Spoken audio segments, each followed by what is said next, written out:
सभी बड़ों को नमस्कार। आज एक नई कथा सुनाने जा रहा हूँ गौभक्त राजा दिलीप की अद्भुत कथा। जो साथी मेरे चैनल पर पहली बार आए हैं, कृपा करके मेरे चैनल को सब्सक्राइब करें। आप सभी से विनती है कि आप ये कहानी अपने बच्चों को जरूर सुनवाएं ताकि वे अपने जीवन में विकास करें। तो आइए कहानी शुरू करते हैं।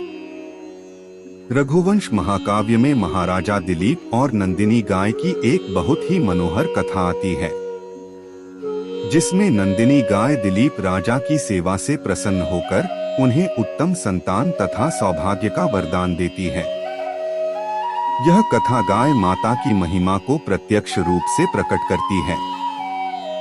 महाराजा दिलीप को वृद्धा अवस्था आने पर भी कोई संतान प्राप्त नहीं हुई थी। संतान न होने की चिंता में वे बहुत दुखी और चिंतित रहते थे। एक समय उन्होंने अपनी महारानी के साथ विचार विमर्श किया और अपने गुरु वशिष्ठ जी से इस संदर्भ में प्रश्न पूछने की सोची। आठ राजा दिलीप रानी के साथ गुरु वशिष्ठ जी के आश्रम में पहुँचे। आश्रम में पहुंचकर महाराजा दिलीप और महारानी ने गुरु वशिष्ठ को प्रणाम किया और उनसे संतान न होने की चिंता व्यक्त की। गुरु वशिष्ठ जी ने राजा दिलीप को याद दिलाया, एक बार अनजाने में उनसे कामधेनु गाय का अनादर हो गया था, जिसके फलस्वरूप उन्हें संतान न होने का दुख भोगना पड़ रहा है। साथ ही गुरु वशिष्ठ जी ने उन्हें इस पूर्व कर्म के फल को काटने का उपाय भी बताया। उन्होंने बताया कि कामधेनु गाय की पुत्री नंदिनी गाय की सेवा करने से वे अपने कर्म का पश्चाताप कर सकते हैं। यदि नंदिनी गाय उनकी सेवा से प्रसन्न हो जाएं, तो वह उन्हें शाप से मुक्त कर सकती हैं। गुरु वशिष्ठ जी से यह सब सुनकर राजा दिलीप नंदिनी गाय की सेवा का व्रत ले लेते हैं और व्रत के अनुसार वे अपने दास दासियों को छुट्टी देकर रानी के साथ स्वयं ही नंदिनी गाय की सेवा में लग जाते हैं।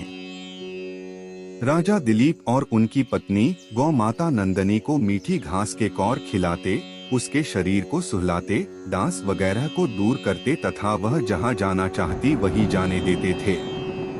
साथ ही वे स्वयं भी उसकी गति का अनुसरण करते थे। इस प्रकार उसकी छाया के समान उसके पीछे पीछे रहते हुए राजा दिलीप उसकी आराधना करने लगे।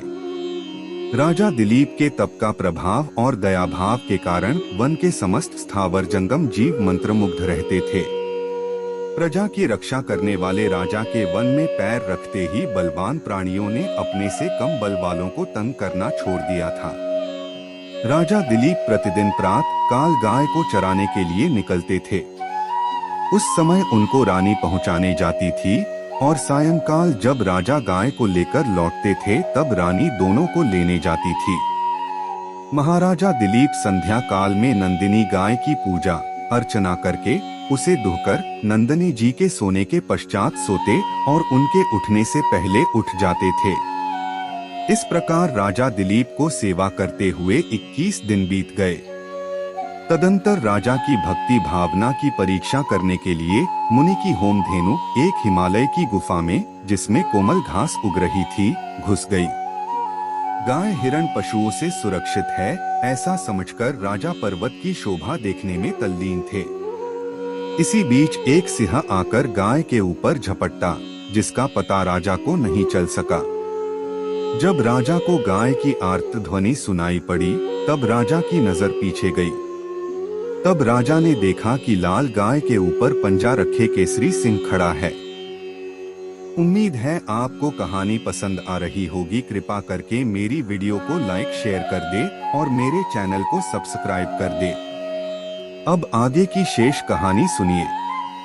राजा लज्जित हो गए और तरकस में से बाण निकालकर ज्यों ही सिंह पर छोड़ने लगे, तभी उन्हें ऐसा जान पड़ा कि उनका दाहिना हाथ जहां का था रह गया है, मानो मंत्रौषधि के द्वारा उनका सारा बाहुबल नष्ट कर दिया है। राजा की यह लाचारी देखकर सिंह ठहाका मारकर हंसा और बोला, राजा, यह वृथा श्रम क्यों करते हो? मैं सामान्य सिंह नहीं हूँ, बल्कि महादेव का किंकर कुंभोदर हूँ। शिव जी के चरण स्पर्श से पवित्र हुए मेरे शरीर पर तुम्हारे अस्त्र काम नहीं कर सकते। इसलिए यह व्यर्थ प्रयत्न छोड़ दो और घर लौट जाओ। तुम्हें जो काम सौंपा गया था उसे तुम कर चुके हो। तुम्हारी गुरु भक्ति सिद्ध हो चुकी है। जिसकी रक्षा शस्त्र से नहीं हो सकती, उसके बचाने में शस्त्रधारी क्षत्रिय निष्फल हो जाए तो इसमें लज्जा की कोई बात नहीं। इस पर राजा दीनता पूर्वक जवाब देते हैं, हे मृगेंद्र, मैं हिलडुल भी नहीं सकता हूँ, इसलिए मेरा कहना तुम्हें हंसने योग्य भले ही लगता हो, परंतु यह नंदिनी गाय गुरु अग्निहोत्री जी की कामधेनु का धन है। अपनी आंखों के सामने मैं इन्हें नष्ट होते हुए नहीं देख सकता, इसलिए तुम मुझ पर कृपा करके मेरा शरीर ले लो और अपनी भूख मिटाओ। कृपया करके महर्षि की इस गाय को छोड़ दो। सांझ होने पर इसका छोटा बछड़ा इसकी राह देखेगा। सिंह राजा को अनेकों प्रकार से समझाता है ताकि राजा अपने निश्चय को बदल दे।